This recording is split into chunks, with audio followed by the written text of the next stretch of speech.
The book fascinated him. Or more exactly, it reassured him.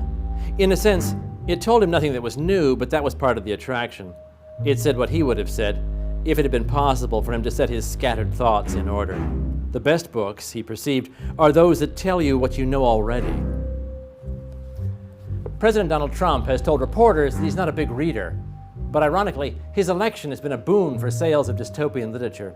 Fahrenheit 451, Brave New World, The Handmaid's Tale, all these grim old classics have jumped up the latest paperback bestseller list. But by far, the greatest beneficiary has been George Orwell's 1984.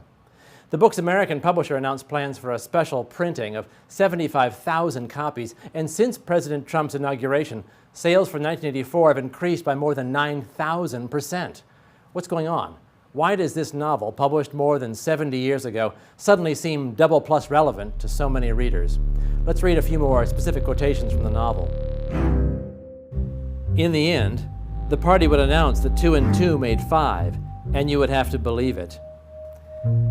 This assault on math is now essentially happening in the Trump administration. No one had numbers. White House Press Secretary Sean Spicer told journalists that more people watched and attended Trump's inauguration than any other inauguration before. Period. He referenced photos and factually inaccurate numbers. We know that 420,000 people used the D.C. Metro public transit yesterday. But in reality, the factual evidence for Trump's fanciful ideas was nowhere to be found, and there's plenty of information disproving them. When memory failed and written records were falsified, the claim of the party to have improved the conditions of human life had got to be accepted, because it did not exist, and never again could exist, any standard against which it could be tested. In this passage, Orwell gets to the idea that the government can create its own version of truth, and people will buy into it. Don't be so overly dramatic about it.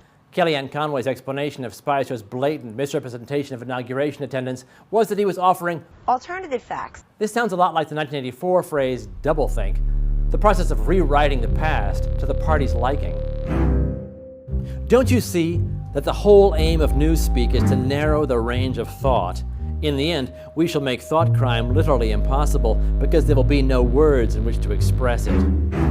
One of the major themes of 1984 is the idea that shrinking the English language would limit independent thoughts. Newspeak includes several of these made-up words like thought crime, doublethink, belly feel, duck speak. It sometimes feels like Trump is speaking in his own language. It's happening big league.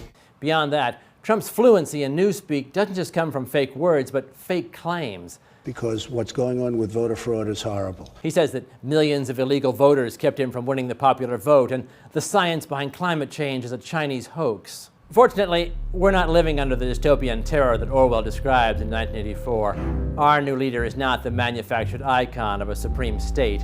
He's a supernova of insecurities, tweeting out his insults and threats to increasingly perplexed citizens who still, for the moment at least, enjoy the right to object in whatever language they choose.